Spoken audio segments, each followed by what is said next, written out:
Hey guys, so I made a chocolate peanut butter cake the other day, and it was not the easiest task, okay?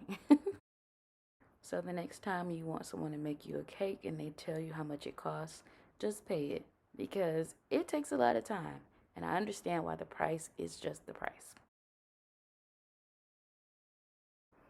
So I make my batter starting with my wet ingredients first, which consist of some eggs, some sugar, and flavor, and of course a fat content, which was the vegetable oil instead of butter. And then I add some sour cream to that mixture and blend it until the batter is smooth and everything is well incorporated.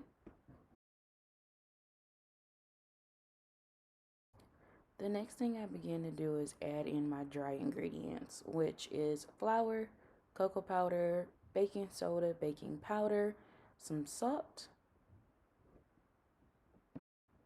and then I mix all of those ingredients together, and then I add in one final wet ingredient, which is coffee.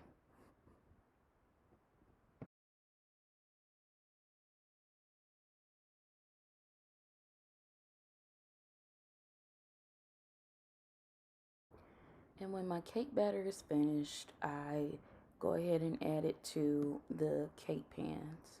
Now I'm using 3 cake pans. I think that when it bakes, it is not super fluffy, so you really could just use 2 pans if you wanted to, but I want 3 separate layers, so I decided to use 3 cake pans. And I'm not formally measuring the batter out. I'm just eyeballing it to make sure each one has equal amounts of batter. So before I put my cake pans in the oven, I noticed that there are tiny air bubbles in the batter. So I tap it a few times before allowing it to bake in the oven for about 20 minutes at 350 degrees. So while the cakes are baking, I make the icing, starting with my butter, which has gotten to room temperature. I'm using about 3 sticks of butter, and I cream that in my mixer, being sure to scrape down the sides before adding in the peanut butter. And you can really add as much as you want here according to how much of a peanut butter taste you want the icing to have. But I ended up adding in about a cup and a half.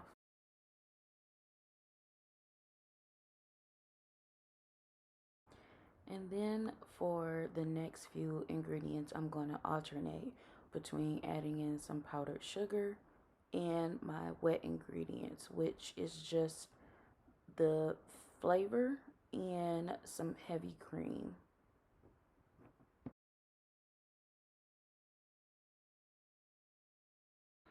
And when the icing is done, I actually take some of the icing and place it in a piping bag, which I'm going to use to not only decorate the cake in the end, but I also use it to ice the layers of the cake. I add a dollop of icing to the cake board to help keep the cake in place before layering it. And then here I am icing my first layer, but I do this for all 3 layers using the piping bag.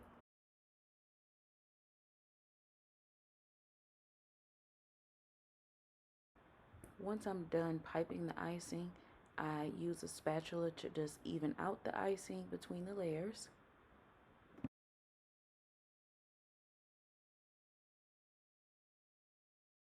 And I follow that process for each layer until I get to the top layer, which I actually invert so that the bottom side is on top because it's a flatter surface, and I think it'll just help the top of the cake look a little smoother.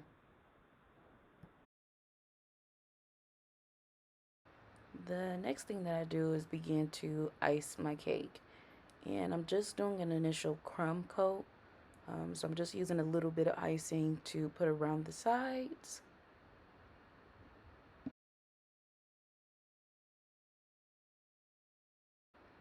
And then I'm going to do the same thing for the top of the cake, but I'm using my piping bag to create that top layer before I smoothen it out again and put it in the refrigerator to let that initial coat cool a little bit.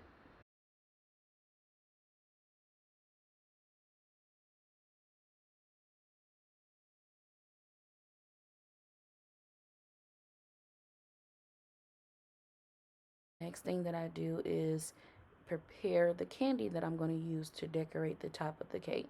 So I'm just using some Reese's cups and crushing them, being sure to keep them in big pieces. And so once my cake has chilled a little bit in the refrigerator, I pull it back out, and it doesn't take long for that initial crumb coat layer to get a little solid. So really, I only leave it in there for about 5 minutes. But once that's done, I take it back out and I begin to apply my final layer of icing. And I am not a professional baker or a professional cake decorator. I'm just doing the best that I can to get a smooth surface all around the cake. Starting with the top, and then I'll work my way along the sides just to make sure everything is smooth before I add the final decorations. The next thing that I do is add a layer of chocolate ganache to the top of the cake. And the chocolate ganache is really simple to make. I did forget to record that part, but what it is just simple dark chocolate. It can be any brand. I used dark chocolate, not milk chocolate, to make this along with some cream and melted it down. And now I'm decorating the cake.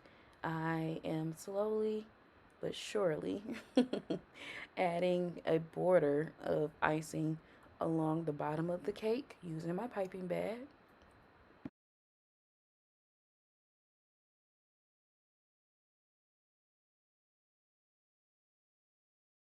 And I am taking my time here just to make sure it is as neat as possible. I do end up going in a second time just to give it about 2 rows of icing along the bottom.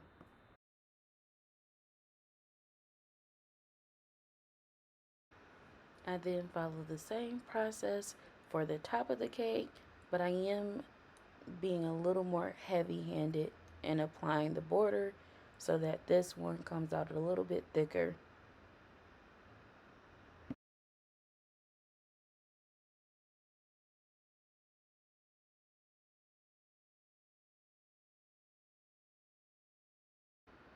And so I continue decorating my cake by using the chopped or crushed candy pieces that I crushed earlier.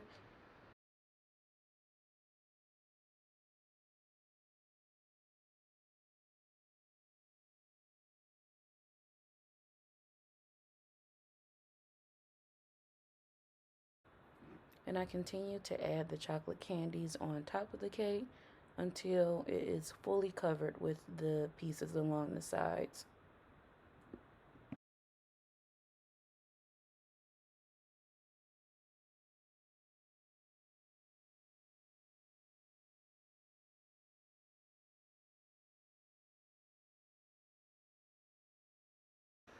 The next thing I do is use my piping bag to add some rosettes to the top of the cake.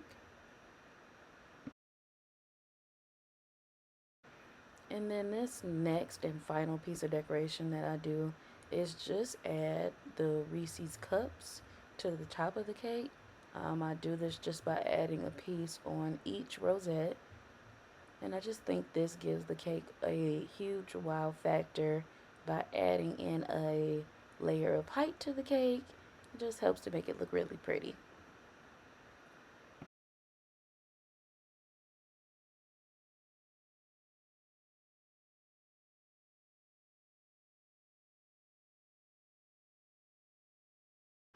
And then I'm all done.